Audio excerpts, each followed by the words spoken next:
وقف بورڈ کی رپورٹ ہے کہ پچھلے 65 سالوں سے کسی آدمی نے اپنی زمین وقف نہیں کی ہے، کیونکہ اب جو ہے اپنی دولت پر آدمی خود سانپ بن کر بیٹھا ہوا ہے۔ جب وہ مر جاتا ہے اب اس کا بیٹا سانپ بن کر بیٹھا ہوا ہے۔ اس لیے میں کہتا ہوں کہ ان کی مالداری کا راز اور آج کے مسلمانوں کی غربت کا راز یہی ہے۔ ان کی مالداری کا راز کیا ہے؟ وہ بادشاہ امیر کیوں تھے؟ ان کی امیری کا راز یہ ہے کہ وہ اللہ کے نام پر خرچ کرتے تھے، اللہ کے نام پر دیتے تھے۔ اور آج زمینیں نہیں بلکہ حضرت انس رضی اللہ تعالیٰ عنہ جو آپ صلی اللہ علیہ وسلم کے خادم ہیں، خادم رسول ہیں، اور حضور صلی اللہ علیہ وسلم کی 10 سال خدمت کی ہے، ان کی ماں نے جو ان کی عمر صرف 10 سال تھی تو ان کی والدہ جو تھی جب آپ صلی اللہ علیہ وسلم مکے سے مدینہ ہجرت کر کے آئے تو تمام صحابہ اور تو تمام مسلمان تھے وہاں کے، تو آپ صلی اللہ علیہ وسلم کو تحفہ دے رہے تھے، تحفہ پیش کر رہے تھے، تو آپ غریب تھی تو آپ نے اپنے بیٹے کو تحفے میں دے دیا کہ میرا بیٹا آپ کے لیے وقف ہے۔ کلکٹر غیر مسلم ہوگا تو کلکٹر مسلمانوں کے حق میں تھوڑی فیصلہ کرے گا، کلکٹر حکومت کا ہے تو وہ حکومت کے لیے جتنی بھی زمین ہے ساری زمینوں کو، میں تو یہاں تک کہتا ہوں کہ ہندوستان کے اندر 7 لاکھ مسجد ہیں، 7 لاکھ مسجدوں میں سے 3 لاکھ مسجدیں وقف کی زمین پر ہیں۔ اتنی اکثر جو درگاہیں ہیں وہ تمام درگاہیں کہاں ہیں؟ وقف کی زمین پر ہے۔ یہ سب وقف بورڈ کی جو زمین ہے یہ اللہ کی زمین ہے، اللہ کی ملکیت ہے۔ وقف بورڈ کی زمین پر قبضہ کرنا حرام ہے، اس کو بیچنا بھی حرام ہے، خریدنا بھی حرام ہے، اس پر کاروبار کرنا بھی حرام ہے۔ اس پر کتنا بڑا ظالم ہے، انگریزوں نے بھی وہ زمینیں واپس دے دی احتجاج کرنے سے، لیکن جن لوگوں نے، جن مسلمانوں نے وقف بورڈ کی زمین کو بیچ کر کھا گئے جو لوگ، یہ انگریزوں سے بھی بڑے ظالم ہیں۔ ان میں اور ان میں کوئی فرق نہیں ہے۔ ایسے لوگ جنہوں نے وقف بورڈ کی زمین پر قبضہ کیا ہوا ہے یا وقف بورڈ کی زمین کو بیچ کر کھا گئے ہیں، اب بھی ان کے پاس موقع ہے، توبہ کریں، روئیں، اللہ تبارک و تعالیٰ سے گڑ گڑائیں۔ 40 کروڑ مسلمان کی بد دعا ہے۔ اگر یہ وقف بورڈ کی زمین کا چیئرمین کوئی ایماندار ہوتا، کہ اللہ سے ڈرنے والا ہوتا، میں کہتا ہوں آج ہر مسلمان یہاں بیٹھنے والا نہیں بلکہ پورے ہندوستان کا ہر مسلمان کم سے کم کروڑ پتی ہوتا۔ جو مسلمانوں کی لڑکیاں شادی نہ ہونے کی وجہ سے بھاگ رہی ہے، آج جو مسلمان غریب ہونے کی وجہ سے خودکشی کر رہا ہے، آج مسلمانوں کے اندر جو غربت پھیل رہی ہے، آج مسلمان جو غریبی سے دم گھٹ رہا ہے، مسلمان غریب ہے، پریشان ہے، قرضے میں ہے، ان سب کے ذمہ دار کون ہیں؟ ان سب کے ذمہ دار وقف بورڈ کے چیئرمین ہیں جو وقف بورڈ کی زمین کو بیچ کر کھا گئے۔ آج بھی مسلمان ایسے ہی مالدار ہو سکتے ہیں۔ یہ سعودی عرب کے اندر مالدار کیوں ہیں لوگ؟ یہ اس لیے مالدار ہیں کہ جو صحابہ نے اپنی زمینیں وقف کی ہیں ان زمینوں کا صحیح استعمال کیا۔ یہاں پر ہمارے ہندوستان میں ان زمینوں کا صحیح استعمال نہیں ہوا، اس لیے آج ہم غریب ہیں۔ اگر وقف بورڈ کی زمین کا صحیح استعمال ہو جائے، یہاں بیٹا ہر آدمی کم سے کم کروڑوں پتی ہوگا، اپنا گھر، اپنا کاروبار، اپنی گاڑی اور اپنا اس کے پاس بینک بیلنس ہوگا۔ الحمدللہ وکفی وسلام علی عبادہ الذین اصطفی، اما بعد فاعوذ باللہ من الشیطان الرجیم، بسم اللہ الرحمن الرحیم۔ یا ایہا الذین آمنوا انفقوا مما رزقناکم من قبل ان یأتی یوم لا بیع فیہ ولا خلة ولا شفاعة والکافرون هم الظالمون۔ وقال النبی صلی اللہ علیہ وسلم اذا مات الانسان انقطع عنه عمله الا من ثلاثة، الا من صدقة جاریہ او علم ينتفع به او اولاد صالح يدعو له، رواہ مسلم، او کما قال علیہ الصلاۃ والسلام۔ میرے محترم دوستو، عزیز ساتھیو، اللہ تبارک و تعالیٰ نے جو اس آیت میں نازل فرمایا، دیکھو بات تو سفر کے مہینے کی چل رہی تھی تو وہ پورا کرنا تھا، لیکن وہ انشاءاللہ آئندہ جمعے کو کریں گے۔ سفر کے مہینے کی جو رسومات ہیں، بدعات ہیں، لیکن کچھ مسئلہ ایک ایسا پیش آ گیا اس ہفتے، ان باتوں کو روک دیا گیا۔ انشاءاللہ آئندہ جمعے سفر کے متعلق باتیں ہوں گی۔ ایک مسئلہ اس ہفتے میں ایک پیش آیا، وہی مسئلہ بیان کرنا ہے، وہ ہے وقف کا مسئلہ۔ اللہ تبارک و تعالیٰ نے اس آیت میں نازل فرمایا کہ یا ایھا الذین آمنوا انفقوا مما رزقناکم من قبل، کہ ایمان والو، یعنی اللہ تبارک و تعالیٰ یہ بات ایمان والوں سے فرما رہے ہیں، غیروں سے نہیں، ایمان والوں سے فرما رہے ہیں کہ جو ایمان والے ہیں وہ جو ہم نے اس کو مال دیا ہے اس مال میں سے خرچ کریں، اس سے پہلے کہ تمہیں موت آ جائے، اس سے پہلے کہ وہ دن قیامت کا دن ہوگا کہ اس دن نہ آدمی خرید و فروخت کر سکتا ہے۔ اگر اس قیامت کے دن کسی آدمی کے پاس کروڑوں روپے ہیں تو بھی، پہلی بات تو پیسے ہوں گے ہی نہیں، اگر ہیں تو بھی پھر بھی وہ آدمی خرید و فروخت نہیں کر سکتا ہے۔ فرمایا کہ نہ اس دن خرید و فروخت کام آئے گی، نہ کوئی دوست کام آئے گا، نہ پیسے کام آئیں گے، اور نہ کسی کی شفاعت کام آئے گی۔ شفاعت اسی کی جائے گی جس کے بارے میں اللہ تبارک و تعالیٰ چاہیں گے۔ تو اس دن کے آنے سے پہلے آدمی کیا کرے؟ آدمی خرچ کرے۔ لیکن عبادتیں اور نیکی اور ثواب دو قسم کے ہوتے ہیں، ایک عارضی ثواب ہے، عارضی عبادت ہے، عارضی نیکی ہے، ایک ہمیشہ کے لیے نیکی ہے۔ عارضی عبادت کیا ہے؟ جیسا کہ نماز ہے، جب تک زندہ رہے گا نماز پڑھ سکتا ہے، مر گیا اب ختم، اب نماز نہیں پڑھ سکتا ہے۔ روزے ہیں، جب تک زندہ ہے روزہ رکھ سکتا ہے، موت آ گئی اب روزے نہیں رکھ سکتا ہے۔ حج ہے، زکوٰۃ ہے، فطرہ ہے، قربانی ہے، یعنی جتنی بھی عبادت کی چیزیں ہیں یہ عارضی عبادت ہیں، ان کو آدمی زندہ رہتے ہوئے کر سکتا ہے، مرنے کے بعد نہیں کر سکتا ہے۔ یہ عبادت کی پہلی قسم ہے۔ دوسری قسم کیا ہے؟ دوسری قسم وہ ہے کہ مرنے کے بعد بھی وہ چیزیں زندہ رہیں، اور وہ 3 چیزیں ہیں جس کو اس حدیث کے اندر رسول اللہ صلی اللہ علیہ وسلم ارشاد فرمایا کہ اذا مات الانسان انقطع عنہ عمله، کہ آدمی کی موت پر اس کے نیکیوں کا دروازہ بند ہو گیا، نیک اعمال کا دروازہ بند ہو گیا، الا من ثلاثہ، لیکن 3 چیزیں ایسی ہیں کہ آدمی کو مرنے کے بعد بھی ان چیزوں کا ثواب ملتا رہتا ہے۔ سب سے پہلا کام کیا ہے کہ آدمی عالم ہو، علم پھیلائے، اس کے شاگرد ہوں، اب اس نے علم پھیلایا، اس کے شاگرد تیار ہوئے، اس کے شاگرد اور شاگرد تیار کریں گے، پھر وہ اور شاگرد تیار کریں گے، جب تک اس کا علم پھیلتا رہے گا تو قیامت تک اس کے مرنے کے بعد اس کو ثواب ملتا رہے گا۔ یا کوئی آدمی کتاب لکھ کے چلا گیا، کسی آدمی نے کوئی دین کے متعلق کوئی کتاب لکھی، کتاب لکھ کر چلا گیا، تو جب تک لوگ اس کتاب کو پڑھتے رہیں گے اس کو ثواب ملتا رہے گا۔ اسی طرح بیان ہے، کوئی آدمی بیان کرے، جب تک اس کا بیان لوگ سنتے رہیں گے اس کو ثواب ملتا رہے گا۔ یہ ایک پہلی چیز ہے، یعنی علم، یعنی ایک آدمی عالم نہیں ہے، اب وہ کیا کرے؟ وہ اپنے بچوں کو پڑھائے، اپنے بچوں کو عالم دین بنائے، تو اس کے بچے جب تک علم پھیلائیں گے، لوگ ان کے پھیلائے ہوئے علم پر عمل کریں گے، تو جب تک اس کو مرنے کے بعد ثواب ملتا رہے گا۔ دوسری چیز کیا ہے؟ او اولاد صالحین یدعو لہ، کہ آدمی نیک اولاد چھوڑ کر مرے، اس دنیا سے جب جائے تو میری اولاد ایسی ہو کہ مجھے قرآن پڑھ کر کچھ نہ کچھ بخشے، میرے واسطے دعا کرے، رب اغفر وارحم وانت خیر الراحمین، کم سے کم یہ تو پڑھے، رب ارحمہما کما ربیانی صغیرا، ربنا اغفر لی ولوالدی وللمؤمنین یوم یقوم الحساب۔ ان آیتوں کو پڑھ پڑھ کر مجھے ثواب پہنچائے، لیکن کب؟ جب اولاد نیک ہوگی۔ اور آج کی اولاد کیسی ہے آپ کو معلوم ہے، ایسی نکمی ناکارہ، ایسی بیکار اولاد ہے آج کی تو کہ زندہ رہتے ہوئے آدمی ایک گلاس پانی پوچھے تو ایک گلاس پانی دینے کو تیار نہیں ہے، مرے بعد کیا قرآن پڑھتی؟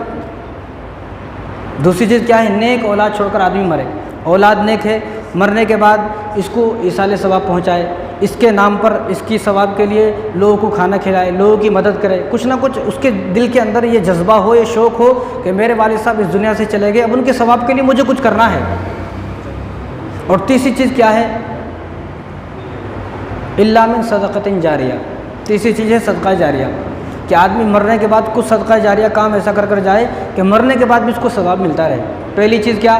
آدمی نے کوئی پانی کا انتظام کر دیا، یہ آدمی مر گیا، جب تک لوگ وہاں سے پانی پئیں گے اس کو ثواب ملتا رہے گا۔ یا کوئی آدمی مسافر خانہ بنائے، یتیم خانہ بنائے، مسجد بنائے، مسجد قیامت تک مسجد رہے گی، جب تک یہ مسجد ہے لوگ یہاں نماز پڑھیں گے، اس کو مرنے کے بعد بھی ثواب ملتا رہے گا۔ کوئی مدرسہ بنائے، کوئی پانی کا کنواں کھدوا دیا، کوئی بور لگا دیا، یہ وہ کام ہے کہ مرنے کے بعد بھی آدمی کو ثواب ملتا رہتا ہے۔ یہ بھی نہیں کر سکتا تو کم سے کم مسجدوں کے اندر قرآن لا کر رکھ دیں، تسبیحات لا کر رکھ دیں، سورہ یاسین، سورہ کہف کچھ لا کر رکھ دیں۔ اگر پوری مسجد تعمیر نہیں کر سکتے تو مسجد میں کوئی چیز، کسی چیز کا انتظام کر دیں، مدرسے میں کسی چیز کا انتظام کر دیں۔ یہ وہ چیزیں ہیں کہ مرنے کے بعد بھی آدمی کو ثواب ملتا رہے گا۔ اور میں تو اس سے بھی آگے یہ بات کہتا ہوں، اگر اتنا بھی نہیں کر سکتا آدمی تو کم سے کم اتنا کرے، کوئی پھلدار درخت ہی لگا دے، کوئی آم کا، کوئی نیبو کا، کوئی ایسا پھل کا درخت لگائے کہ مرنے کے بعد لوگ وہ درخت میں سے پھل کھاتے رہے، اس کو ثواب ملتا رہے۔ تو یہ تیسری چیز ہے۔ اس تیسری چیز کے بارے میں، یہ جو تیسری چیز ہے صدقہ جاریہ، اس میں بہت ساری چیزیں آتی ہیں، مسجد مدرسے بھی آتے ہیں، اس میں زمین بھی آتی ہیں، گھر بھی آتے ہیں، مکان اور دکان بھی آتے ہیں۔ یعنی کوئی آدمی اپنا گھر وقف کر دے، اللہ کے نام پر دے دے، میرا یہ گھر ہے، ابھی اللہ کے نام پر ہے، میرا نہیں ہے، زمینیں ہیں۔ تو جتنے بھی ہمارے راجہ مہاراجہ تھے، جو نواب تھے، بادشاہ تھے، بہادر شاہ ظفر ہیں، اورنگزیب عالمگیر رحمۃ اللہ علیہ ہیں، فیروز شاہ تغلق ہیں، تو جتنے بھی بابر ہیں، جتنے بھی بادشاہت گئے، ان بادشاہوں نے اپنی زمینیں وقف کی، مسلمانوں کو دی۔ وقف کا مطلب یہ کہ مسلمانوں کو دے دی اللہ کے نام پر۔ یہ زمین اللہ کے نام پر ہے، یہ کسی کی ملکیت نہیں ہے، بس اللہ کی ملکیت ہے۔ ایسی راجہ مہاراجاؤں نے زمینیں دی، اور ان کی عادت تو یہ تھی کہ اگر کوئی راجہ مہاراجہ، کوئی بادشاہ مسلمان ہے اور وہ زمین اللہ کے لیے وقف نہیں کرتا، مسلمانوں کو نہیں دیتا، تو وہ اپنا آپ کو شرمندگی محسوس کرتا تھا، شرمندہ ہوتا تھا کہ میں دنیا سے اسی طرح جا رہا ہوں، میں نے کوئی زمین اللہ کے لیے چھوڑی نہیں، تو وہ شرم محسوس کرتے تھے۔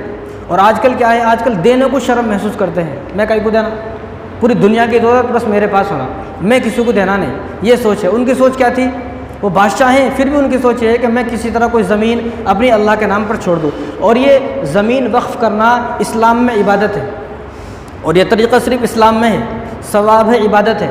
زمین کس لیے دینا ہے؟ اللہ کی رضا کے لیے، مخلوق کی خدمت کے لیے۔ میرے جانے کے بعد جو اس زمین پر رہے گا وہ میرے لیے دعا کرے گا۔ اور جن لوگوں نے اپنی زمینیں وقف کی ہیں، اللہ کے نام پر دی ہیں، انہوں نے اس حدیث پر عمل کیا ہے، قرآن پر عمل کیا ہے کہ مرنے کے بعد بھی ثواب ملتا رہے، تو انہوں نے قرآن اور حدیث پر عمل کیا ہے۔ تو زمین اگر کوئی آدمی وقف کرے، ابھی آپ کو جب بات چلتی رہیں گی تو آہستہ آہستہ یہ باتیں سمجھ میں آئیں گی۔ زمین اگر کوئی آدمی وقف کرتا ہے تو کس لیے وقف کرتا ہے، اس کے فوائد کیا ہیں؟ اس کے فائدہ سب سے پہلا یہ ہے کہ زمین آدمی نے وقف کی اللہ کے لیے، اللہ کی رضا کے لیے، قوم کی خدمت کے لیے، مسلمانوں کی خدمت کے لیے، مسلمانوں کی دعاؤں کے لیے۔ اور ایک فائدہ یہ ہے کہ میرے مرنے کے بعد ہمیشہ مجھے ثواب ملتا رہے، جیسا کہ مسجد ہے۔ اب یہ مسجد ہے، بنانے والے انتقال ہو گئے، لیکن جب تک اس مسجد میں نماز ادا کرتے رہیں گے تو ان کو ثواب ملتا رہے گا۔ اسی طرح مدرسے ہیں، کوئی آدمی نے مدرسہ تعمیر کر دیا، مدرسے میں جب تک طلباء تعلیم حاصل کرتے رہیں گے قرآن کی، حدیث کی، جب تک ان کو ثواب ملتا رہے گا۔ یا کسی نے مسجد مدرسہ تو نہیں، بلکہ میں تو یہ کہتا ہوں کہ مسجد مدرسے بنانے والے تو اس وقت میں بہت لوگ ہیں، ہزاروں لوگ ہیں، لیکن قبرستان کو جگہ دینے والے بہت کم لوگ ہیں۔ لیکن بعض لوگ قبرستان کو جگہ دیتے ہیں، تو قبرستان میں مسجد تو اس زمانے کی کتنی آباد ہیں آپ کو معلوم ہے، لیکن قبرستان ضرور آباد ہیں۔ مسجد آباد ہو یا نہ ہو، لیکن قبرستان ضرور آباد ہیں، آپ دیکھ لیں جا کر۔ تو قبرستان کے لیے کسی نے جگہ دے دی، کس لیے کہ جب تک لوگ یہاں پر دفن ہوتے رہیں گے تو مجھے ثواب ملتا رہے گا۔ یا کوئی آدمی عیدگاہ کے لیے زمین دے دے، اب وہیں عید کی نماز پڑھتے رہنے کا ثواب ملتا رہے گا۔ کوئی آدمی خانقاہ بنا دے، مسافر خانہ بنا دے۔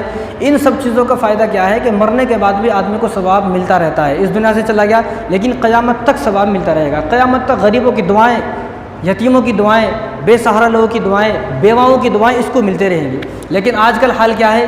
دل ذرا سخت ہو گیا ہے۔ آج میرا مال صرف میرے لیے۔ اس زمانے میں مال کماتے تھے تو یہ نہیں سوچتے تھے میرا مال میرے لیے، میرا مال میرے رشتہ داروں کے لیے بھی ہے، میرا مال غریبوں کے لیے بھی ہے، اور میرا مال یتیموں کے لیے بھی ہے۔ آج سوچ کیا ہے؟ میرا مال صرف میرا ہی ہے، اب وہ مال زندگی میں کسی کو دیا نہیں، اسی طرح مر گیا، مرنے کے بعد وہ اولاد آپس میں لڑ رہی ہے، مر رہی ہے، آپس میں ایک دوسرے کو قتل کر رہی ہے، آپس میں ایک دوسرے کے خلاف کیس کر رہی ہے۔ جاؤ یہاں پہ پولیس اسٹیشن ہے، ذرا پوچھو جا کر کتنے بھائی بھائیوں کے کیس آئے ہوئے ہیں، کتنے بڑے بھائی نے چھوٹے بھائی کو مار دیا، بعض چھوٹے بھائی نے بڑے بھائی کو مار دیا۔ دیورانی جٹھانی کی لڑائیاں ہیں، صرف کس لیے؟ دولت کی وجہ سے۔ اگر یہ شعور ہوتا، اتنا آدمی عقل مند، جتنا اپنے آپ کو عقل مند دکھانے کی کوشش کرتے ہیں آدمی، سچ میں اگر اتنا عقل مند ہوتا تو اپنے زندہ رہتے ہوئے جو یہ ہزاروں ایکڑ کی زمین ہے، اس زمین میں سے تھوڑی سی زمین اللہ کے لیے وقف کرتا۔ لیکن آج کا مسلمان بے رحم ہو چکا ہے، سخت دل ہو چکا ہے۔ حالانکہ رسول اللہ صلی اللہ علیہ وسلم نے کیا ارشاد فرمایا؟ خیر الناس من ينفع الناس، کہ تم میں سب سے بہتر انسان وہ ہے جو لوگوں کو نفع پہنچائے۔ تو ہم لوگوں کو نفع پہنچانے والے بنے، لوگوں کو تکلیف دینے والے نہ بنے۔ ہمیں بہتر انسان بننا نہیں بننا۔ دنیا میں جتنے بھی لوگ آئیں، ہر آدمی موت تک یہ کوشش کرتا ہے کہ میں بہتر انسان بنوں، لوگوں کی نظروں میں بھی، اللہ کی نظروں میں بھی۔ اب یہاں اللہ رسول اللہ صلی اللہ علیہ وسلم نے کیا فرمایا؟ خیر الناس من ينفع الناس، جو آدمی لوگوں کو نفع پہنچائے، یہ آدمی لوگوں کی نظروں میں بھی اچھا انسان بن جائے گا، اللہ کی نظروں میں بھی اچھا انسان بن جائے گا۔ تو ہر آدمی کو چاہیے کہ وہ نفع پہنچانے والا بنائے۔ اگر اتنا بھی کوئی نہیں کر سکتا، میں تو کہتا ہوں کہ کسی نہ کسی کو 1 مہینہ کا راشن ڈلا دے، کسی غریب کی ذمہ داری اپنے اوپر لے لے، بھائی فلاں آدمی غریب ہے، فلاں ہمارے محلے میں بیوہ ہے، یتیم ہے، بے سہارا ہے، چلو میں اس کے گھر 1 مہینے کا راشن ڈلا دیتا ہوں۔ اگر زمین بھی وقف نہیں کر سکتے تو یہ زمین تو وقف کرنے کی وہ بات تھی، اب تو وقف بورڈ کی رپورٹ ہے کہ پچھلے 65 سالوں سے کسی آدمی نے اپنی زمین وقف نہیں کی ہے۔ معلوم ہوا کہ 65 سال ہو گئے، 65 سال پہلے تھے مسلمان اصلی مومن، 65 سال سے اب کوئی مسلمان کوئی مومن نہیں ہے۔ وقف بورڈ کی رپورٹ ہے کہ 65 سال ہو گئے، 65 ایئرس ہو گئے کہ کسی آدمی نے، مسلمان نے اپنی زمین اب وقف نہیں کی ہے، کیونکہ اب جو ہے اپنی دولت پر آدمی خود سانپ بن کر بیٹھا ہوا ہے۔ جب وہ مر جاتا ہے اب اس کا بیٹا سانپ بن کر بیٹھا ہوا ہے۔ اس لیے میں کہتا ہوں کہ ان کی مالداری کا راز اور آج کے مسلمانوں کی غربت کا راز یہی ہے۔ ان کی مالداری کا راز کیا ہے؟ وہ بادشاہ امیر کیوں تھے؟ ان کی امیری کا راز یہ ہے کہ وہ اللہ کے نام پر خرچ کرتے تھے، اللہ کے نام پر دیتے تھے۔ اور آج کا مسلمان مہینے میں 50-60 ہزار کما کے بھی غریب ہے۔ اس کی غربت کا راز یہی ہے کہ اللہ کے راستے میں خرچ نہیں کرتا ہے، کیونکہ ہوس اور لالچ اور دولت سے اتنی زیادہ محبت ہو گئی ہے کہ اب تو ایک مسلمان کو اگر دیکھتا ہے تو حسد اور بغض پیدا ہوتا ہے۔ ایک مسلمان کو دیکھ کر خوشی نہیں ہوتی ہے، حالانکہ مسلمانوں کو دیکھ کر آدمی کو مسکرانا چاہیے، خوش ہونا چاہیے، لیکن اب کیا ہے؟ بغض اور حسد اور کینہ اور ایسا دل میں ایک بھرا ہوا ہے کہ ہر آدمی کو یہ ایک ریس لگی ہوئی ہے کہ مجھے اس سے زیادہ پیسے کمانا ہے، زیادہ پیسے کمانے کے چکر میں اسی طرح آدمی مر جاتا ہے، اپنی ایک گز زمین بھی اللہ کے نام پر وقف نہیں کرتا ہے، حالانکہ وقف کرنی چاہیے۔ کیونکہ وقف کا جو آغاز ہوا سب سے پہلے اسلام نے آغاز کیا۔ اسلام سے پہلے زمین کو وقف کرنا کسی کو معلوم نہیں تھا کہ زمین کیسے وقف کرتے ہیں۔ سب سے پہلے کس نے کیسے آغاز؟ اسلام نے اس کو آغاز کیا۔ کس طرح؟ قرآن کریم میں ایک آیت ہے، چوتھا پارہ، آیت نمبر 1 ہی ہے چوتھے پارے کی، لن تنالوا البر حتى تنفقوا مما تحبون، یہ آیت نازل ہوئی۔ اس آیت کا مطلب کیا ہے؟ اللہ فرما رہے ہیں کہ تم میں سے کوئی آدمی نیکی تک اس وقت تک نہیں پہنچ سکتا، تم میں سے کوئی آدمی متقی پرہیزگار نیک اس وقت تک نہیں بن سکتا ہے جب تک جو تمہیں پسندیدہ چیز ہے وہ اللہ کے راستے میں خرچ نہیں کرو گے۔ جب یہ آیت نازل ہوئی رسول اللہ صلی اللہ علیہ وسلم نے صحابہ کو سنائی تو آپ صلی اللہ علیہ وسلم کے برابر میں بیٹھے ہوئے تھے حضرت ابو طلحہ رضی اللہ تعالیٰ عنہ۔ جب انہوں نے آیت سنی، یا رسول اللہ کی یہ سچ بات ہے کہ جب تک جو میری پسندیدہ چیز ہے، میری محبوب چیز ہے، جب تک میں اس کو اللہ کے نام پر خرچ نہیں کروں گا، نہیں دوں گا، کیا میں اس وقت تک سچا مسلمان نہیں بن سکتا، مومن نہیں بن سکتا؟ تو حضور نے فرمایا کہ اللہ نے کہا ہے کہ اس وقت تک مومن نہیں بن سکتا۔ تو حضرت ابو طلحہ رضی اللہ تعالیٰ نے فرمایا کہ رسول اللہ میرے پاس 2 باغ ہیں۔ کتنے باغ؟ 2 باغ ہیں۔ ایک باغ سے مجھے بے حد محبت ہے، دوسرے باغ سے ذرا کم محبت ہے۔ تو وہ جو باغ، جس باغ سے ان کو زیادہ محبت تھی وہ مسجد نبوی کے سامنے تھا۔ انہوں نے کہا کہ رسول اللہ آیت نازل ہو گئی، اس آیت نازل ہونے کے بعد میں اس آیت پر عمل کرنا چاہتا ہوں۔ کس طرح؟ جو میرا مسجد کے سامنے باغ ہے جو مجھے بہت زیادہ پسند ہے، میں اس باغ کو اللہ کے نام پر وقف کرتا ہوں۔ انہوں نے اس باغ کو اللہ کے نام پر وقف کر دیا۔ اس کے بعد سن 7 ہجری کے اندر جنگ خیبر ہوئی۔ جنگ خیبر میں جب صحابہ کو فتح حاصل ہوئی، فتح کے بعد عمر رضی اللہ تعالیٰ عنہ کو خیبر میں ایک زمین ملی، اس میں ایک باغ تھا۔ تو حضور صلی اللہ علیہ وسلم سے مشورہ کیا ہے رسول اللہ جس طرح ابو طلحہ نے کیا میں بھی اسی طرح چاہتا ہوں کہ اپنی اس زمین کو وقف کر دوں۔ تو حضور نے فرمایا کہ زمین وقف نہ کرے، وہ بہت بڑا باغ ہے، اس باغ کو وقف نہ کرے۔ اگر پورے باغ کو وقف کر دیا جائے گا، وہ کئی ایکڑوں میں ہے زمین، تو ہو سکتا ہے بعد میں جھگڑا ہو، تو آپ ایسا کریں اس باغ پر جو کھجوریں ہیں ان کھجوروں کو وقف کر دیں۔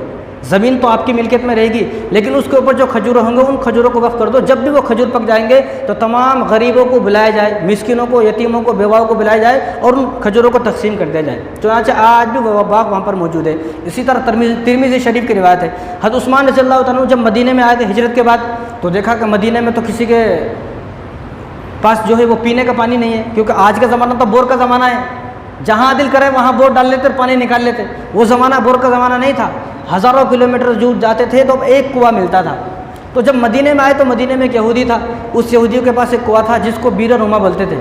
تو حضور صلی اللہ علیہ وسلم نے ارشاد فرمایا میں اس آدمی کو جنت کی بشارت دیتا ہوں جو اس کنویں کو خرید کر مسلمانوں کے لیے وقف کرے گا۔ عثمان رضی اللہ تعالیٰ عنہ گئے تو حضرت عثمان نے، کافی لمبی تفصیل ہے، تو حضرت عثمان رضی اللہ تعالیٰ عنہ نے 35,000 میں اس کنویں کو خریدا اور مسلمانوں کے لیے وقف کر دیا۔ آج بھی وہ کنواں وہاں پر موجود ہے۔ ایک صحابہ بھی گئے تھے تو وہ وہاں سے اس کنویں کا پانی لے کر آئے تھے، یہاں انہوں نے مجھے پانی دیا، میں نے وہ پانی پیا۔ تو آپ بھی جب بھی جائیں کبھی، اللہ آپ سب کو بھیجائے، اللہ آپ سب کو بھیجائے۔ آمین نہ بولو، شاید جانے کا ارادہ نہیں ہے، نبی کے در پر جانا ہر آدمی کی خواہش ہے، اور ہمارے استاد تو یہ فرماتے تھے جب تک نبی کی زیارت نہ ہو اور جب تک نبی کے در پر نہ جائے تو اپنے آپ کو مکمل ایمان والا نہیں سمجھ رہا۔ ہمارے استاد یہ فرماتے تھے۔ آج تو ہمارا کوئی شوق نہیں ہے، دبئی جانے کا شوق ہے، برج خلیفہ جانے کا شوق ہے، سنگاپور جائیں گے، امریکہ جائیں گے، سب جگہ جائیں گے، لیکن نبی کے روضے پر جا کر حاضری دینا اور حجر اسود کا ایک مرتبہ بوسہ دینا تاکہ وہ ہمارے پورے گناہ اپنے اندر لے لے، یہ شوق آج کل مسلمانوں کو نہیں ہے۔ تو آج بھی وہ کنواں وہاں پر موجود ہے۔ اسی طرح انہوں نے اپنی ایک زمین وقف کی حضرت عثمان رضی اللہ تعالیٰ عنہ نے، تو جو مدینہ گئے ہیں ان کو معلوم ہے، جو نہیں گئے وہ جائیں گے جب معلوم ہوگا۔ تو جو بقی ہے، قبرستان ہے، جنت البقی ہے، جنت البقی کے بازو میں ایک ہوٹل ہے، البیک ہوٹل، بہت بڑا ہوٹل ہے۔ اس ہوٹل کے بازو میں ایک ہوٹل ہے جس کا نام ہے فندق عثمان ہوٹل۔ وہ زمین حضرت عثمان رضی اللہ تعالیٰ عنہ نے مسلمانوں کے لیے وقف کی ہے۔ وہ زمینوں کا کاروبار اس وقت چلتا تھا، اب تو زمین کا کاروبار نہیں ہے، اب تو زمین پر کچھ نہ کچھ بنانا پڑے گا۔ تو اس زمین پر اس ہوٹل کو بنایا گیا۔ اب اس ہوٹل سے جو آمدنی آتی ہے وہ پورے مکے کے اندر یا مکے کے باہر جتنے بھی لوگ غریب ہیں، یتیم ہیں، ان میں اس مال کو تقسیم کیا جاتا ہے۔ آج بھی وہ ہوٹل موجود ہے۔ اسی طرح ابو داؤد شریف کی روایت ہے، حضرت سعد بن عبادہ رضی اللہ تعالیٰ عنہ صحابی ہیں، تو رسول اللہ صلی اللہ علیہ وسلم کے پاس آئے، کہا ہے رسول اللہ کل میری والدہ کی وفات ہو گئی، میں ایسا کیا کام کروں اپنی والدہ کے لیے کہ ان کو اس دنیا سے چلے گئے جانے کے بعد بھی ثواب ملتا رہے۔ تو رسول اللہ صلی اللہ علیہ وسلم ارشاد فرمایا کہ تم کنویں کھدواؤ۔ تو انہوں نے مدینہ کے اندر کئی کنویں اپنے والدہ کے نام پر کھدائے۔ تو اس میں سے لوگ پانی پیتے رہے، جب تک لوگ پانی پیتے رہیں گے ثواب ملتا رہے گا۔ اسی طرح حضرت زبیر ابن عوام رضی اللہ تعالیٰ عنہ صحابی رسول ہے، اشرف مبشرہ میں سے ہیں، یہ وہ صحابی ہیں جن صحابی کو حضور نے فرمایا کہ تم جنتی ہو، دنیا میں جنت کی بشارت دی۔ تو انہوں نے جب ان کا انتقال ہوا، انتقال سے پہلے انہوں نے کہا کہ جو میرا گھر ہے پورا، یہ میرا پورا گھر ہے۔ عجیب حدیث ہے، وہ عجیب بات ہے، آپ سنیں گے تو حیران ہو جائیں گے۔ تو کہا یہ جو میرا پورا گھر ہے یہ ان عورتوں کے لیے وقف ہے، اس میں میرے خاندان کا کوئی لوگ نہیں رہے گا، اس میں وہ عورتیں رہیں گی جو بیوہ ہیں، جو مطلقہ ہیں۔ آج کل بیوہ مطلقہ کو کوئی پوچھنے کو تیار نہیں ہے، حالانکہ حضور نے کیا ارشاد فرمایا کہ بخاری کی روایت ہے، اگر کوئی مطلقہ ہے، عورت بیوہ ہے اور اس کی خدمت کرتا ہے تو اس کے سر پر جتنے بال ہیں ان بالوں کے برابر ہر دن اس کو نیکیاں ملتی ہیں، اور جو اس کی خدمت کرتا ہے تو دن کو روزہ رکھنے والے اور رات کو تہجد پڑھنے والے کے برابر اس کو ثواب ملتا ہے جو آدمی کی خدمت کرتا ہے۔ آج کل کون پوچھنے کو تیار نہیں، آج کل تو یہ حال ہو گیا ہے کہ بیوہ عورت کو، مطلق عورت کو منوس سمجھا جاتا ہے، یہ منوس ہے۔ جو منوس کہنے والے ہیں، کل ان کی جو عورتیں ہیں جو اس عورت کو منوس سمجھ رہی ہیں، کل ایسا دن آئے گا کہ تمہارے شوہر بھی اس دنیا سے چلے جائیں گے، کیا خود کو بھی منوس بولو گی کہ میں خود منوس ہوں؟ کو برا وقت کسی پر بھی آ سکتا ہے، کسی کے اوپر برا وقت آئے تو آدمی کو ہنسنا نہیں چاہیے، آدمی کو دعا کرنی چاہیے کہ اللہ اس پر برا وقت آیا ہے کہ میرے اوپر ایسا برا وقت نہ آئے۔ تو انہوں نے اپنے گھر کو کس کے لیے وقف کیا؟ جو مطلقہ عورت ہیں، جو بیوہ ہیں، ان لوگوں کے، ان عورتوں کے لیے اپنے گھر کو وقف کر دیا۔ اسی طرح جابر رضی اللہ تعالیٰ فرماتے ہیں کہ صحابہ میں تو یہ عام بات تھی، اپنی زمین کو وقف کرنا صحابہ میں عام بات تھی، اور صحابہ میں سے کوئی صحابہ ایسے نہیں تھے جنہوں نے اپنی زمین کا تھوڑا بہت ٹکڑا اللہ کے نام پر وقف نہ کیا ہو۔ سب سے پہلا وقف کس نے کیا؟ رسول اللہ صلی اللہ علیہ وسلم نے سب سے پہلا وقف کیا۔ کون سا؟ جب آپ صلی اللہ علیہ وسلم مکے سے مدینہ ہجرت کر کے آئے تو مدینہ میں آ کر آپ صلی اللہ علیہ وسلم نے زمین خریدی، مسجد نبوی کی زمین جب خریدی تو پوچھا تو کہا یہ دو بھائیوں کی زمین ہے، ایک کا نام سہال ہے، ایک کا نام سہیل ہے۔ تو ان سے زمین کو خریدا، اور زمین خریدنے کے بعد حضور صلی اللہ علیہ وسلم نے یہ سب سے پہلا وقف ہے جو حضور نے فرمایا۔ حضور نے کیا؟ تو حضور نے وہ زمین کو خرید کر مسجد کے نام پر وقف کر دی۔ جو مسجد نبوی کی جو زمین ہے، بیت اللہ شریف کی جو زمین ہے، کسی کی باپ کی ملکیت نہیں ہے، یہ سلمان، وہ محمد بن سلمان کی کوئی اس کی باپ کی ملکیت نہیں ہے، یہ تمام مسلمانوں کی وقف ہے زمین اللہ کے نام پر۔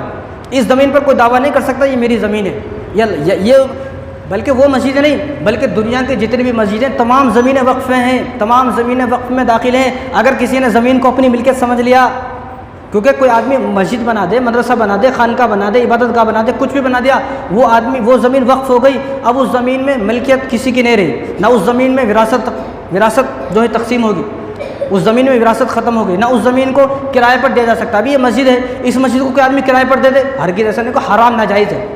اسی طرح دنیا کی جتنی بھی مسجدیں، ساری مسجدیں وقف ہیں، نہ کسی زمین کو بیچا جا سکتا ہے، نہ کسی زمین کو خریدا جا سکتا ہے، نہ کسی زمین کو رہن پر رکھا جاتا ہے، نہ کسی زمین کو کرائے پر دیا جا سکتا ہے، حرام ناجائز ہے۔ اسی طرح تو آپ صلی اللہ علیہ وسلم نے سب سے پہلے وقف کی وہ مسجد نبوی کی زمین، اور اس کے بعد آپ صلی اللہ علیہ وسلم نے دوسرا جو آپ صلی اللہ علیہ وسلم نے وقف کیا وہ اصحاب صفہ، جو کو صفہ چبوترا کہا جاتا ہے، آج بھی وہ موجود ہے، آج بھی اس کی نشانی وہاں پر موجود ہے۔ تو آپ صلی اللہ علیہ وسلم نے صحابہ کے لیے ایک مدرسہ بنایا کہ صحابہ یہاں پر جمع ہوں گے اور یہاں پر تعلیم کریں گے، ایک دوسرے کو جو علم سکھائیں گے، اصحاب صفہ اس کو کہتے ہیں، وہ بھی موجود ہے۔ تو اسلام کے اندر سب سے پہلا وقف کس نے کیا؟ حضور صلی اللہ علیہ وسلم نے کیا۔ یہ زمینیں نہیں بلکہ حضرت انس رضی اللہ تعالیٰ عنہ جو آپ صلی اللہ علیہ وسلم کے خادم ہیں، خادم رسول ہیں، اور حضور صلی اللہ علیہ وسلم کی 10 سال خدمت کی ہے، ان کی ماں نے، جو ان کی عمر صرف 10 سال تھی، تو ان کی والدہ جو تھی، جب آپ صلی اللہ علیہ وسلم مکے سے مدینہ ہجرت کر کے آئے تو تمام صحابہ اور تو تمام مسلمان تھے وہاں کے، تو آپ صلی اللہ علیہ وسلم کو تحفہ دے رہے تھے، تحفہ پیش کر رہے تھے، تو آپ غریب تھی تو آپ نے اپنے بیٹے کو تحفے میں دے دیا کہ میرا بیٹا آپ کے لیے وقف ہے، میرے بیٹے میں اپنے بیٹے کو تحفے میں دے دیا۔ یعنی یہ ان مسلمانوں کی محبت تھی کہ اپنے زمین کو، اپنی جائیداد کو، اپنے مکان کو، حالانکہ اپنی اولاد کو بھی وقف کر رہے ہیں، اور ایک ہم مسلمان ہیں، اگر جیب میں 10-5 روپے ہیں تو بھی کسی کو دینے کو تیار نہیں ہے۔ تو وقف کے جو مسائل ہیں، وقف کے مسائل یہ ہیں کہ جب کسی آدمی نے اپنی زمین کو وقف کر دیا، اب اس کی ملکیت سے ختم ہو گئے، اللہ کی ملکیت میں آ گئی، اس کے مالک اللہ ہے، اپنی ملکیت کو کوئی آدمی دعویٰ نہیں کر سکتا ہے، نہ اس کو کرائے پر رکھا جا سکتا ہے، نہ اس کو رہن پر دے سکتے ہیں، نہ اس کو جو ہے، نہ اس کے آدمی کے مرنے کے بعد، جس آدمی نے کسی زمین کو وقف کر دیا، اس زمین پر وراثت تقسیم نہیں ہوگی، وقف کر دیا ختم، اب اس کے بعد میں اس کے مرنے کے بعد اس کی اولاد یہ نہیں بول سکتی زمین ہمارے باپ کی، ہم کو واپس دو۔ ایک بار کسی نے زمین کو وقف کر دیا، اب وہ وقف کے نام پر ہو گئی، اب وہ اللہ کی ملکیت میں آ گئی، اب کسی انسان کی ملکیت نہیں رہی، نہ اس کے رشتہ داروں کا کسی کا حق ہے اس زمین پر کچھ بولنے کا، بس وقف ہو گئی تو ہو گئی۔ دیکھو یہاں پر ہندوستان میں مسلمانوں کی حکومت کتنے سال رہی؟ 800 سال، 800 سال مسلمانوں کی حکومت رہی۔ تو ان بادشاہ میں ایک بادشاہ تھے جن کا نام ہے فیروز شاہ تغلق، مسلمان تھے، تو انہوں نے سب سے پہلے ہندوستان کے اندر اپنی زمین وقف کی مسجد کے نام پر، غریبوں کے نام پر، یتیموں کے نام پر بہت بڑی زمین وقف کی کہ اس جو میری زمین ہے اس زمین میں مسجد بنائی جائے، مدرسے بنائے جائے، غریبوں کو دیا جائے، یتیموں کو دیا جائے. یہ فیروز شاہ تغلق. اس کے بعد اورنگزیب عالمگیر رحمۃ اللہ علیہ، اس کے بعد بابر ہیں، اس کے بعد بہادر شاہ ظفر ہیں، اور بہت سارے نواب ہیں، راجا ہیں، اور ہمارے اکابرین ہیں جنہوں نے اپنی زمین کو وقف کیا.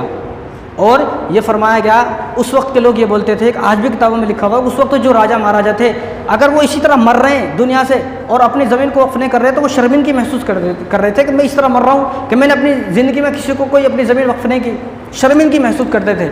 اور آج کیا حال ہے؟ اور اتنا ہی نہیں انسانوں کے لیے بلکہ انہوں نے جانوروں کے لیے زمینوں کو وقف کیا. جانوروں کے لیے بڑے بڑے دریا کھدوائے کہ یہاں سے جانور پانی پئیں گے.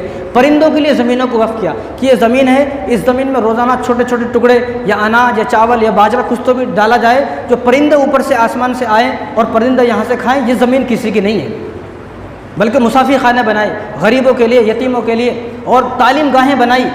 ہندوستان کے اندر اس وقت 3 لاکھ ادارے ہیں جو وقف کے ہیں. کس نے دیے؟ ہمارے باپ داداؤں نے دیے. 3 لاکھ ادارے. اور اتنا ہی نہیں بلکہ علماء کے لیے زمین بنائی. علماء کے لیے ابھی آپ کے حیدرآباد میں مکہ مسجد ہے، سب کو معلوم ہے. یہ جو مکہ مسجد ہے اس مکہ مسجد کے اطراف میں 150 مکانات وقف کے ہیں. 150 مکانات. جب انہوں نے مکہ مسجد کو نظام نے مکہ مسجد تعمیر فرمائی تو سوچا کہ یہاں پر کوئی امام بھی ہوگا، یہاں پر کوئی مؤذن بھی ہوگا، یہاں پر کوئی صفائی والا بھی ہوگا، تو ان کا خرچہ کیسے چلے گا؟ تو انہوں نے مسجد کے اطراف 150 مکانات بنائے. کہا کہ 150 مکانات کو جو کرایہ آئے گا اس کرایے سے امام اور مؤذن کی تنخواہ دی جائے گی. 150 مکان. اس زمانے میں اگر 150 مکان کا کرایہ 1000 روپے ہے تو اس زمانے میں کتنا کرایہ ہو گیا 150 مکانات کا؟ 1.5 لاکھ روپے ہو گئے. اس زمانے میں وہ 1.5 لاکھ روپے تنخواہ دے رہے ہیں امام کو. اور اس زمانے میں کتنے 100 سال ہو گئے، اس زمانے میں بھی آج ہمارا امام 7-8 ہزار سے آگے بڑھ رہا نہیں ہے. میں تو کہتا ہوں کہ وہ راجہ مہاراجا تم سے اچھے تھے. وہ راجہ مہاراجا جو حافظ قرآن نہیں تھے، جو عالم دین نہیں تھے، جن کے پاس کوئی اتنا علم نہیں تھا، لیکن پھر بھی بادشاہ ہونے کے باوجود اتنا علم تو تھا ان کے پاس کہ کم سے کم 1.5 لاکھ روپے تنخواہ ہونی چاہیے. اگر اس زمانے میں دیکھیں وہ 150 مکانات کا کرایہ اگر 5000 ہے، صرف زیادہ نہیں، صرف 5000 ہے تو بھی 7.5 لاکھ روپے ہوتے ہیں. حساب ٹھیک ہے نا؟ 7.5 لاکھ روپے ہوتے ہیں. تو اس زمانے میں معلوم ہوا کہ 7.5 لاکھ روپے امام کی تنخواہ ہونی چاہیے. لیکن ایسا ہوتا نہیں ہے کیونکہ ہم خود کو امیر دیکھنا چاہتے ہیں. خود کو بس میں امیر رہوں، میں مالدار رہوں، ساری دنیا کی دولت میری جیبوں میں رہو، میرے فون پہ گوگل پے میں ساری دنیا کی دولت رہے، بس میرے علاوہ سارے مسلمان جتنے وہ سب غریب رہے. اور خاص کر کے جو مسجد کے امام ہے وہ تو غریب رہنا چاہیے نا. اگر انہیں نئی گاڑی لے لیا تو کہاں سے لا لیا پیسے؟ اس کے پیچھے پھر پوری ایک پلان بنا لیتے، اس کے پیچھے لوگوں کو چھوڑ دیتے. ذرا تفتیش کرو، تحقیق کرو. تو ان راجہ مہاراجوں سے ہمیں کچھ سیکھنا چاہیے. اسی طرح جامعہ نظامیہ حیدرآباد کے اندر ہے. جامعہ نظامیہ جو مدرسہ ہے اس کے اطراف میں بھی 150 مکانات ہیں کہ جو مدرسہ ہے اس مدرسے کا خرچہ کہاں سے چلے گا؟ جب جامعہ نظامیہ کو بنایا گیا تو انہوں نے ان بادشاہوں نے، ان راجاؤں نے کہ ان کے مدرسے کے اطراف میں 150 مکانات دیے. اب آپ حساب لگا لیں، وہ 150 مکانات مکہ مسجد کے پاس ہیں، 150 مکانات جامعہ نظامیہ کے پاس ہیں، تو کتنا کرایہ آتا ہوگا؟ تو ہندوستان میں سب سے زیادہ وقف کی زمین ہے، سب سے زیادہ وقف کی زمین ہے. ابھی آپ کو یہ بات سمجھ میں آئیں گی آہستہ آہستہ. وقف کی زمین BBC کی رپورٹ ہے کہ ہندوستان کے اندر 8 لاکھ ایکڑ زمین وقف بورڈ کی ہے. 8 لاکھ ایکڑ زمین وقف بورڈ کی ہے. ابھی آپ منی کنڈا شیخ پیٹ کے پاس ہے، منی کنڈا میں جو وقف بورڈ کی زمین ہے وہ 32,000 کروڑ روپے کی زمین ہے، وقف بورڈ کی زمین. اور وقف بورڈ کی زمین تمام مسلمانوں کی زمین ہوتی ہے، کسی ایک انسان کی نہیں ہوتی ہے. 32,000 کروڑ کی زمین ہے. وہ 32,000 کروڑ جو صرف مسلمانوں کا ہے اس کو کون کھا رہے ہیں؟ ذرا تحقیق کرو حکومت. لیکن یہ جو وقف کی زمینیں ہوتی ہیں اس کا مالک اللہ ہے، یہ اللہ کی ملکیت ہے اور یہ امانت ہے اللہ کی ہمارے پاس. کس لیے کہ ان زمین کے اندر مسجدیں، قبرستان، عیدگاہیں، مدرسے یا یتیموں کے لیے کوئی ایسا سسٹم بنایا جائے کہ یتیموں کو وہاں سے پیٹ پلے، یتیم لوگ دعائیں دیں. تو لیکن ریلوے سب سے زیادہ جو زمین ہے ہندوستان کے اندر وہ ملٹری کے پاس ہے، اس کے بعد ریلوے کے پاس ہے، اس کے بعد تیسرے نمبر پر جو سب سے زیادہ زمین ہے وہ زمین مسلمانوں کے پاس ہے، وقف کی زمین ہے. اب حکومت کی نظر پڑ گئی، حکومت نے ریلوے بھیج دیا، ایئرپورٹ بھیج دیا، سب چیز بھیج دی، ساری چیز بھیج دی، کچھ بچا نہیں. اب بچا کیا ہے؟ اب وقف کی زمین بچی ہے. اب وقف کی جو زمین ہے وہ ہزاروں کروڑ، لاکھوں کروڑ روپے کی ہے. اب حکومت کی نظر وقف کی زمین پر پڑ گئی. اب اس ہفتے ایک بل پاس تو بھی نہیں ہوا، لیکن ممبر، اس لیے میں کہتا ہوں کہ آدمی کو خبر بھی دیکھنا چاہیے کہ ہمارے دیش میں کیا چل رہا ہے، ممبر پارلیمنٹ میں کیا چل رہا ہے. لیکن فلمیں دیکھنے سے، گانے دیکھنے سے فرصت ملے گی تو پتہ چلے گا نا. اس لیے دیکھنا چاہیے کہ آج کل کیا چل رہا ہے. تو ممبر پارلیمنٹ میں ایک بات آج کل چل رہی ہے کہ وقف کی زمینوں کو ختم کیا جائے, وقف کی جتنی بھی زمینیں ہیں وہ ساری زمینیں حکومت کے پاس آ جائیں. اور یہ مسلمانوں سے کھلی دشمنی کا ثبوت ہے, مسلمانوں سے دشمنی کا اعلان ہے, مسلمانوں سے نفرت ہے. اس وجہ سے آج یہ حکومت یہ بل پاس کرانا چاہ رہی ہے کہ وقف کی ساری زمینیں ختم ہوں. وقف کی جو زمین کا مسئلہ ہے یہ مذہبی مسئلہ ہے. جس طرح 3 طلاق کا مسئلہ تھا, مذہبی مسئلہ ہے. طلاق اگر کسی کو دی جائیں گی, عدت کسی کو ہوگی, تو سارا جو نچوڑ ہے طلاق کا وہ قرآن کے اندر موجود ہے. سورہ بقرہ کے اندر اللہ تبارک و تعالیٰ نے سب کچھ نازل فرما دیا. قرآن میں ایک سورہ طلاق کے نام سے ایک سورت موجود ہے, اس میں اللہ تبارک و تعالیٰ نے احکام نازل فرمائے. اگر کسی کو طلاق ہوتی ہے, دینا ہے, کچھ بھی ہے, طلاق کے سارے مسائل قرآن میں ہیں. کسی اور سے ہمیں مشورہ کرنے کی ضرورت نہیں ہے. لیکن حکومت جو ہے وہ حکومت کی نیت جو ہے خراب ہو گئی ہے. حکومت یہ چاہتی ہے کہ وقف کی ساری زمینوں کو اپنے نام کرا لے, کیونکہ جو وقف کے مسائل ہیں یہ کتابوں میں موجود ہے. اور کتاب ویسی کتاب نہیں, فقہ کی کتاب, جو کتابیں کسی کو جلدی سے پڑھ کر سمجھ میں بھی نہیں آتی ہیں, ان کتابوں کے اندر وقف کے سارے مسئلے موجود ہیں. اب حکومت کا نظریہ یہ ہے, حکومت یہ چاہتی ہے, یہ سوچ رہی ہے, کہہ رہی ہے کہ جو وقف کی جو زمینیں ہیں یہ کوئی مذہبی سنستھا نہیں ہے, مذہبی زمین نہیں ہے, ان کا تعلق مذہب سے نہیں ہے, بلکہ تو عام زمین ہے, عام سنستھا ہے. جس طرح اور زمین ہے یہ بھی عام زمین ہے, اس لیے اس زمین کو جو ہے اپنے نام کر لیا جائے. اس لیے حکومت کو چاہیے تھا کہ وہ علماء سے مشورہ کرتے, علماء سے پوچھتے. حضرت مولانا اشرف مدنی صاحب ابھی زندہ ہیں, ان سے پوچھتے, ان سے مشورہ کرتے, جمعیت سے مشورہ کرتے, اور جتنے بھی وقف کے ذمہ دار ہیں ان سے مشورہ کرتے. لیکن وہ اپنے مرضی سے سب کچھ کرنا چاہتے ہیں. وقف کیا ہے؟ وقف ایک عبادت ہے, اور یہ عبادت صرف اسلام میں ہے. اسلام نے اس کو شروع کیا ہے, اسلام کو دیکھ باقی لوگوں نے شروع کیا ہے. وقف کا مطلب ہے اللہ کے لیے کسی زمین کو, کسی چیز کو روک دینا. یہ چیز, اب میری کوئی زمین ہے, آپ کی کوئی زمین ہے, آپ وہ بول دیں کہ یہ زمین وقف ہو گئی, مطلب یہ ہے کہ اللہ کے لیے آپ نے اس کو روک دیا. اب اس زمین کا جو منافع ہوگا وہ غریبوں کو دیا جائے گا, یتیموں کو دیا جائے گا. لیکن آج تو حکومت یہ بول رہی ہے کہ یہ زمین مذہب سے تعلق نہیں ہے زمین کا. کل کو حکومت یہ بولے کہ نماز کا تعلق بھی مذہب سے نہیں ہے, روزے کا تعلق بھی مذہب سے نہیں ہے, قربانی کا تعلق بھی مذہب سے نہیں ہے. قربانی کے بارے میں تو اب بھی لوگ بول رہے ہیں مذہب سے نہیں ہے, اس لیے بعض جگہ قربانی نہیں کرنے دے رہے. تو جس طرح حکومت یہ کہہ رہی ہے کہ وقف کی جو زمینیں ہیں وہ مذہبی زمین نہیں ہے, ان کا تعلق مذہب سے نہیں ہے, تو کل کو ایسا ہو سکتا ہے کہ بہت ساری چیزیں ہوں گی کہ جن کے بارے میں حکومت یہ کہے گی. اس لیے 2013 میں حضرت مولانا سید ولی رحمانی صاحب, اللہ تبارک و تعالیٰ ان کی قبر پر کروڑوں اربوں رحمتیں نازل فرمائے, انہوں نے کافی کوشش کی, احتجاج کیا, جد و جہد کی, تو انہوں نے ایک ایکٹ بنایا, 2013 میں ایکٹ بنایا, وقف بورڈ ایک ایکٹ بنایا کہ بھئی یہ وہ ایک جو ہے مضبوط تھا. اس ایکٹ میں وقف بورڈ اصل کیا ہے, وقف بورڈ جو ایک زمین ہے, جتنی بھی زمین ہے پورے ہندوستان میں 8 لاکھ ایکڑ وقف بورڈ کی زمین ہے. اب اس زمین کا جو CEO ہوگا, صدر ہوگا, متولی ہوگا, جو اس زمین کا جو ذمہ دار ہوگا وہ صرف ایک مسلمان ہوگا. یہ فقہ کی کتابوں میں موجود ہے, کوئی غیر مسلم نہیں ہو سکتا. اب جو نیا بل آئے گا, جو نیا بل لانا چاہ رہی ہے سرکار, دیکھو وقف جیسے مسلمانوں کے پاس ہے, وقف کی زمین ایسا ہندوؤں کے پاس بھی ہے, سکھوں کے پاس بھی ہے, عیسائیوں کے پاس بھی ہے, لیکن ان کے لیے قانون بنا ہوا ہے جیسا ہمارے لیے بنا ہوا ہے. ان کے قانون میں یہ ہے کہ سکھ جو ہیں, جو سکھوں کے پاس وقف کی جو زمینیں ہیں اس کا مالک صرف سکھ ہی ہوگا. ہندوؤں کے پاس جو زمینیں ہیں یا مندر ہیں جو بھی ہے ان کا مالک کون ہوگا, ہندو ہی ہوگا. عیسائیوں کے پاس جو زمینیں ہیں ان کا مالک کون ہوگا, وہ عیسائی ہوگا. اسی طرح ہمارے لیے بھی 2013 میں ایکٹ جو ہے وہ بن چکا ہے کہ وقف کی جتنی بھی زمینیں ہیں ان زمین کا اگر کوئی مالک ہوگا تو مسلمان ہوگا. لیکن حکومت جو ہے دوسروں کو نہیں بول کے صرف مسلمانوں کو بول رہی ہے کہ تمہاری زمینیں, وقف کی زمینیں کوئی مذہب سے تعلق نہیں ہے, تمہاری زمینیں, یعنی ہماری زمینوں پر اس کی نیت خراب ہو چکی ہے حکومت کی. یعنی جب ان کے لیے قانون بنا ہوا ہے, سب کے لیے قانون بنا ہوا, تو ہمارے لیے قانون الگ کا, ہمارے لیے بھی وہی قانون ہونا چاہیے. تو جو نیا قانون ہے اس نیا قانون میں یہ ہے کہ جو وقف کی زمینیں ہیں اس زمین کا فیصلہ کون کرے گا, کلیکٹر کرے گا. اب تک جو کرتا تھا وقف کی زمین کا جو فیصلہ کرتا تھا وہ مسلمان کرتا تھا, جو مسلمان صدر ہے, CEO ہے وہ مسلمان, جو چیئرمین ہے وقف کا مسلمان رہتا تھا, اور ہمیشہ مسلمان ہے اور ہمیشہ سے مسلمان ہی رہے گا. یہ مذہبی مسئلہ ہے. اگر کسی عورت کو طلاق ہو جائے تو وہ کس سے پوچھے, کسی ہندو سے پوچھے گی کیا؟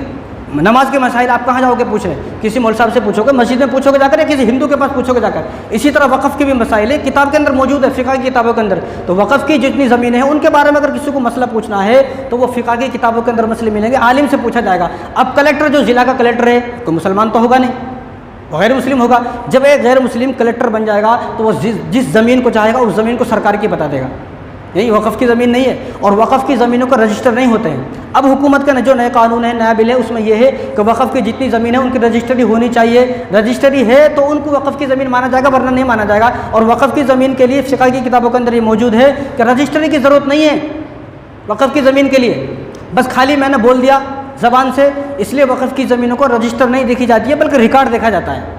100-200 سال سے زمین وقف ہے، اب وقف ہی رہے گی۔ اب حکومت کا کہنا یہ ہے کہ وقف کی زمین کے بارے میں کون فیصلہ کرے گا؟ کلکٹر فیصلہ کرے گا۔ کلکٹر غیر مسلم ہوگا تو کلکٹر مسلمانوں کے حق میں تھوڑی فیصلہ کرے گا، کلکٹر حکومت کا ہے تو وہ حکومت کے لیے جتنی بھی زمین ہے ساری زمینوں کو، میں تو یہاں تک کہتا ہوں کہ ہندوستان کے اندر 7 لاکھ مسجدیں ہیں، 7 لاکھ مسجدوں میں سے 3 لاکھ مسجدیں وقف کی زمین پر ہے۔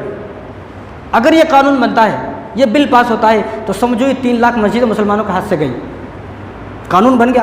اسی طرح 3 لاکھ ادارے ہیں، 3 لاکھ مدرسے اور مسافر خانے، یتیم خانے، سرائے خان کا، یہ 3 لاکھ ہیں۔ 3 لاکھ تو مسجدیں، 3 لاکھ ادارے ہیں، یوں سمجھو کہ 6 لاکھ زمین جو ہے وہ مسلمانوں کی گئی۔ اگر یہ قانون بنتا ہے تو ہزاروں لوگ بے گھر ہو جائیں گے، کتنے لوگ وقف کی زمین پر رہ رہے ہیں، کتنی جو ہے بیوائیں جو پریشان ہو جائیں گی، اور کتنی مسجدیں ختم، اور کتنے جو ہے وہ بیچارے مسلمان جو رہ رہے ہیں ان مکانوں میں، وہ سب کی زندگی تباہ برباد ہو جائے گی۔ اس لیے اتنا ہی نہیں بلکہ کتنی زمین وقف کی ایسی ہیں لوگ ان پر کھیتی کر رہے ہیں، وہ کھیتی ساری ختم ہو جائے گی۔ کتنی اکثر جو درگاہیں ہیں وہ تمام درگاہیں کہاں ہیں؟ وقف کی زمین پر ہیں۔ یہ سمجھو کہ ساری درگاہ ختم ہو گئی، کیونکہ 200-300 سال پہلے کی رجسٹر کہاں سے لائے گا آدمی؟ 200-300 سال پہلے کون رجسٹری کرواتا تھا، وہ کہاں سے لائے گا؟ تو حکومت کا کہنا یہی ہے۔ تو انشاءاللہ حکومت اس میں کامیاب نہیں ہوگی۔ تو ایک مسئلہ عجیب سا یہ ہے اس بل میں، ایک یہ ہے کہ وقف کی زمین صرف مسلمان ہی دے گا، غیر مسلم نہیں دے گا۔ حالانکہ کتابوں کے اندر یہ موجود ہے، جو مسائل کی کتابیں، وقف کی زمین غیر مسلم بھی دے سکتا ہے، لیکن اس نئے بل کے اندر کیا ہے؟ وقف کی زمین صرف مسلمان ہی دے گا، غیر مسلم نہیں دے گا۔ اس لیے ہمارا کہنا یہ ہے کہ جب وقف کی زمین غیر مسلم نہیں دے گا تو وقف کی زمین کا صدر بھی غیر مسلم نہیں بنے گا۔ ایک طرف تو آپ یہ کہہ رہے ہیں کہ وقف کی زمین کا جو ہے وہ غیر مسلم نہیں دے گا، ایک طرف آپ وقف کی زمین کا جو کلکٹر کو مالک بنا رہے، ذمہ دار بنا رہے، یہ تو عجیب سی بات ہے۔ اور دوسرا جو نیا بل ہے اس کے اندر یہ ہے کہ 5 سال جس کو کلمہ پڑھے ہو گئے، 5 سال جس کو مسلمان ہو گئے، مسلمان جو 5 سال سے ہے وہی اپنی زمین کو وقف کر سکتا ہے، 5 سال سے پہلے کوئی آدمی اپنی زمین کو وقف نہیں کر سکتا ہے۔ اور اس سے ایک نئے بل میں یہ ہے کہ اپنی زمین کا 3/4 حصہ وقف کرے گا۔ حالانکہ کتابوں کے اندر یہ ہے اگر کسی کے پاس 100 ایکڑ ہے، 100 کے 100 ایکڑ وقف میں دے سکتا ہے۔ تو عجیب بہت ساری باتیں ہیں، بلکہ یہ جو نیا قانون جو نیا بل پاس کرنا چاہتے ہیں اس کے اندر 40 ترمیم ہے، یعنی 40 تبدیلی کرنا چاہتی ہے حکومت، اس میں سے کچھ چند میں نے بتائی ہیں۔ تو اگر یہ بل پاس ہوتا ہے اس کو 2 نقصان ہیں۔ ایک نقصان یہ ہے کہ جو وقف کی زمینیں ہیں یہ ساری زمینیں چلی جائیں گی۔ دوسرا نقصان یہ ہے کہ آگے کوئی وقف کو اپنی زمین دے گا نہیں، تو امت ایک بہت بڑے خیر سے محروم ہو جائے گی، امت ایک بہت بڑے ثواب سے محروم ہو جائے گی۔ تو مسلمانوں کے پاس اس وقت جو زمین ہے ہندوستان کے اندر وہ 8 لاکھ ایکڑ زمین ہے، یہ مسلمانوں کا قیمتی سرمایہ ہے، یہ وہ سرمایہ ہے جو ہمارے باپ داداؤں کی طرف سے ہمیں تحفے میں ملی ہے، یہ زمین ہمیں تحفے میں ملی ہے۔ تو اگر جو یہ زمین اللہ کی زمین ہے، اللہ کی زمین کو کوئی آدمی بچائے گا، جدوجہد کرے گا، محنت کرے گا، کوشش کرے گا، بچانے کے لیے فکر مند کرے گا، ریلی نکالے گا، احتجاج کرے گا، تو اللہ تبارک و تعالیٰ دنیا میں بھی اور آخرت میں بھی اس کو اجر عطا فرمائیں گے۔ اس لیے ہم سب کو آواز اٹھانا ہے، جو ہمارے بڑوں کی طرف سے حکم ملے گا، اگر یہ بل پاس ہوا تو ہم سب کو ایک ہو کر ان کی آواز پر لبیک کہنا ہے، کہیں گے نا انشاءاللہ؟ ہاں، ہم سب کو لبیک کہنا ہے۔ تو انشاءاللہ ایسا ہوگا نہیں۔ اور دوسری بات کیا ہے، وقف بورڈ کی جو زمین ہوتی ہے ان پر ٹیکس نہیں ہوتا ہے۔ اب 8 لاکھ ایکڑ زمین ہے، ٹیکس لگائے تو کتنا کروڑ ہوتا؟ اس لیے بھی حکومت کی نظر خراب ہو رہی ہے کہ وقف بورڈ کی زمین پر کوئی ٹیکس ہوتا نہیں ہے۔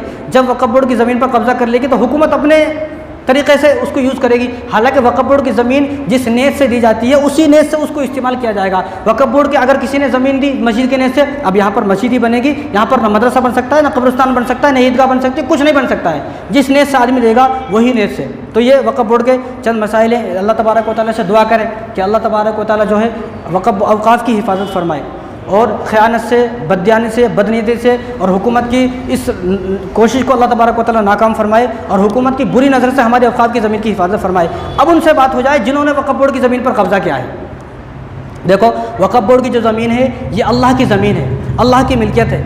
وقف بورڈ کی زمین پر قبضہ کرنا حرام ہے، اس کو بیچنا بھی حرام ہے، خریدنا بھی حرام ہے، اس پر کاروبار کرنا بھی حرام ہے۔ اس پر صرف وہی چیز کی جائے گی جس نیت سے، جس ارادے سے اس زمین کو دیا گیا ہے۔ اور کسی عام آدمی کی زمین پر قبضہ کرنا، اس کے بارے میں رسول اللہ صلی اللہ علیہ وسلم نے ارشاد فرمایا، کوئی آدمی اگر کسی کی 1 بالش زمین پر قبضہ کر لیتا ہے، 1 بالش اتنا ہے، 1 بالش کوئی آدمی زمین قبضہ کر لیتا ہے تو حضور نے ارشاد فرمایا اس کو گلے میں، قیامت کے دن اس کے گلے میں اس زمین کو 7 توق، یہ جو زمین ہے اس زمین کو 7 زمین بنایا جائے گا، اور 7 زمین کا توق بنا کر اس کے گلے میں ڈال دیا جائے گا، 7 زمین کا توق۔ تو یہ ایک بالی زمین ہے، اور یہاں پر یہ دیکھا گیا ہے کہ ہزاروں ایکڑ زمین، کئی سو ایکڑ زمین، 5 6 کھیت جو ہے وہ مسلمانوں نے خود ہی وقف بورڈ کی زمین تھی، لیکن مسلمانوں نے غیر مسلموں کو بیچ دیا ہے۔ اب اگر کسی غیر مسلم سے اب ممبر پارلیمنٹ کے اندر جو بحث ہو رہی ہے، جوسف الدین اویسی صاحب جو بحث کر رہے ہیں، وہ ایک غیر مسلم ان سے یہ کہتا ہے کہ تم کس منہ سے بحث کر رہے ہو، کس منہ سے کیس لڑو گے، کس منہ سے احتجاج کرو گے، کس منہ سے جو ہے وہ ریلی نکالو گے؟ کیوں؟ کیونکہ ہمیں جو زمین بیچی ہے وہ آپ کے مسلمان نے بیچی ہے۔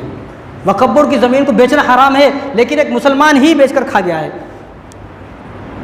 راجہ مہاراجہ چلے گئے ہندوستان سے، اس کے بعد انگریز آئے، انگریزوں نے قبضہ کیا وقف بورڈ کی زمین پر۔ پھر 1923 کے اندر مسلمانوں نے احتجاج کیا، ریلی نکالی، تو وہ ساری زمینیں انگریزوں سے واپس لی۔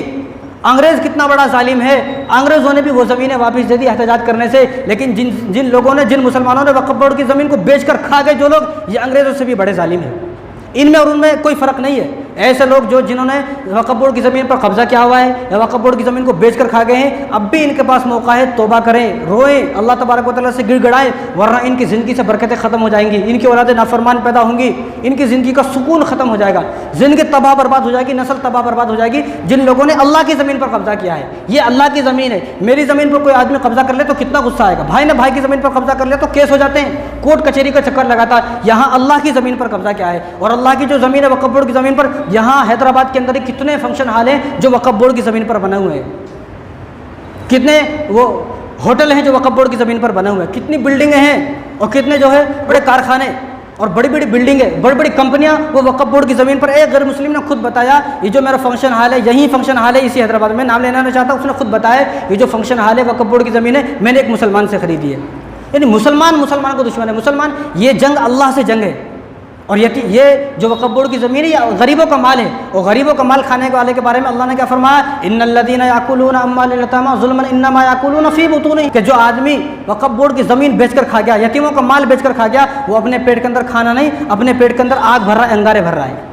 اس لیے میں کہتا ہوں کہ کس منہ سے آج کل پارلیمنٹ کے اندر پریشان ہیں لوگ جو اس کے خلاف جو احتجاج کر رہے ہیں، جو اس خلاف بات کر رہے ہیں، وہ پریشان ہے کہ کس منہ سے بات کر رہے ہیں ہم، کیونکہ جس سے کہا جاتا ہے وہ کہتا ہے کہ ہمیں مسلمانوں نے بیچی ہے۔ اس لیے جن لوگوں نے ناجائز استعمال کیا، ناجائز قبضہ کیا ہوا ہے، میں تو یہ کہتا ہوں کہ یہ غریبوں کی بد دعا ہے، یہ جو قانون بن رہا ہے یہ غریبوں کی بد دعا ہے۔ ہندوستان کے اندر 40 کروڑ مسلمان ہیں، جو آدمی 40 کروڑ مسلمان کا حق کھا گیا، یہ ان 40 کروڑ مسلمانوں کی بد دعا ہے، یہ ان کا حق کھانے کی بد دعا ہے کہ جو لوگ آدمی جو ان کا جو ہے حق کھا گیا، مسلمانوں کا، اتنا مسلمانوں کا حق کھانے والا آدمی کیسے کامیاب ہو سکتا ہے؟ تو یہ قانون اگر واپس نہیں کرو گے شرافت سے تو یہ قانون بنے گا، اللہ تبارک و تعالیٰ اس قانون کو بنائیں گے۔ دیکھو ہر دن مسلمانوں کے خلاف، اسلام کے خلاف، مدرسے کے خلاف، مسجد کے خلاف، حجاب کے خلاف، نقاب کے خلاف کوئی نہ کوئی قانون بن رہا ہے۔ کیوں؟ کیونکہ یہ مقصد ہے صرف مسلمانوں کو پریشان کرنا۔ اس لیے میں کہتا ہوں کہ خبر دیکھتے رہیں، ممبر پارلیمنٹ میں کیا چل رہا ہے آپ وہ دیکھتے رہیں، خبر میں کیا چل رہا ہے آپ وہ سب چیز دیکھتے رہیں، حالات سے باخبر رہنا سیکھیں۔ حالات سے باخبر رہیں گے تو پتہ چلے گا ہمارے ہندوستان میں کیا ہو رہا ہے۔ یہ دیکھو یہ اللہ کی زمین ہے، میں کہتا ہوں اگر وقف بورڈ کی زمین ہندوستان میں کتنی ہے، 8 لاکھ ایکڑ زمین ہے، اگر یہ 8 لاکھ ایکڑ زمین کسی جاہل کے پاس نہ ہوتی، اس لیے میں کہتا ہوں کہ آج تک جتنے بھی لوگ وقف بورڈ کے چیئرمین تھے سارے سود خور، سارے حرام خور، سارے جاہل، بدکار، شرابی، نشیڑی ایسے تھے کہ جو وقف بورڈ کی 8 لاکھ ایکڑ زمین کو بیچ کر کھا گئے۔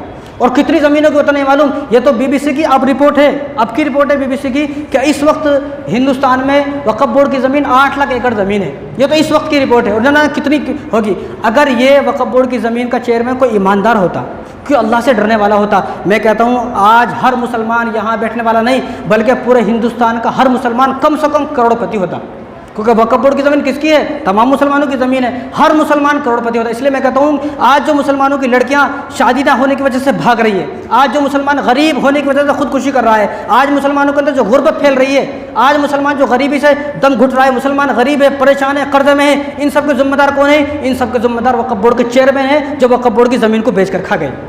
اگر وقف بورڈ کی زمین مسلمانوں کو صحیح استعمال ہو اور مسلمانوں کو وقف بورڈ کی جو زمین ہے اس سے جو آمدنی ہوتی ہے اس آمدنی کو تقسیم کیا جائے تو میں قسم کھا کے کہتا ہوں یہ وہی دور آ جائے گا جو دور عمر بن عبدالعزیز رحمۃ اللہ علیہ کے زمانے میں جو دور تھا، کہ اس زمانے میں کوئی مسلمان ایسا نہیں تھا کہ جو زکوٰۃ لینے والا ہو۔ صبح کو مسلمان زکوٰۃ کے پیسے لے کر گھر سے نکلتا تھا، شام کو آ جاتا تھا، پورے دن اس کو کوئی ملتا نہیں تھا زکوٰۃ دینے والا۔ آج بھی مسلمان ایسے ہی مالدار ہو سکتے ہیں۔ یہ سعودی عرب کے اندر مالدار کیوں ہیں لوگ؟ یہ اس لیے مالدار ہیں کہ جو صحابہ نے اپنی زمینیں وقف کی ہیں ان زمینوں کا صحیح استعمال کیا۔ یہاں پر ہمارے ہندوستان میں ان زمینوں کا صحیح استعمال نہیں ہوا، اس لیے آج ہم غریب ہیں۔